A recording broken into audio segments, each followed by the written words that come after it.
ভাইয়া ওই যে হরিণ, ওই যে ওই যে ওই যে এগুলো হরিণ কিন্তু মনে হয়, ওই যে ওই যে হরিণ, এই যে ওই যে ওই যে হরিণ, ওই যে হরিণ না বানর, বানর বানর, হ্যাঁ বানর এগুলা, হ্যাঁ হ্যাঁ বানর। এই যে এটা দেখা যাচ্ছে, এই যে দেখো তোমারটা দিয়ে বানর দেখা দেখে না, এই যে সুন্দরবনের এটাই প্রধান আকর্ষণ। একটা জিনিস দেখা, এই যে বানরগুলো দেখো, এই যে অনেকগুলো বানর, এই যেগুলো এইগুলো সব বানর। তাকা ওই দিক দিয়ে তাকা, দেখো যে বানর দেখা, ওই যে একটা সারস, বিরাট সারস।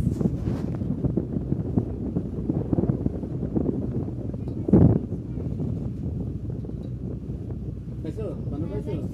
আচ্ছা ঠিক আছে, সফল, তোমার সফর সফল হয়েছে, প্রথম ধাপ।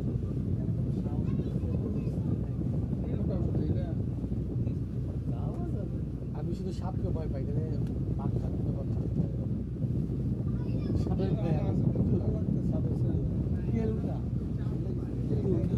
এই সুন্দরবন এইখানে হবে কেন? একটা এরিয়া না স্যার, সুন্দরবন শুধু কিন্তু আন্দারমানিকে যে লোকেশনটা দেখাইলো ম্যাপে, সেটা কিন্তু এইটা না, বেশ কিছু দূর আগানোর পরে আরেকটা ক্যানেল আছে, ওই ক্যানেল দিয়ে যাওয়ার পরে কি ছয়টা পয়েন্টে নামাবে না? হ্যাঁ হ্যাঁ, এটা হলো ফার্স্ট পয়েন্ট। আরো ভিতরে আস্তে আস্তে এইটা তো যাচ্ছে গিয়ে আমরা ঢাকার দিকে যাচ্ছি। উল্টো পথে চলে যাচ্ছে। হ্যাঁ বাগেরহাট এই ঢাকার দিকে যাচ্ছি না মনে হচ্ছে। আমরা তো যাবো ওই দিকে সাথে।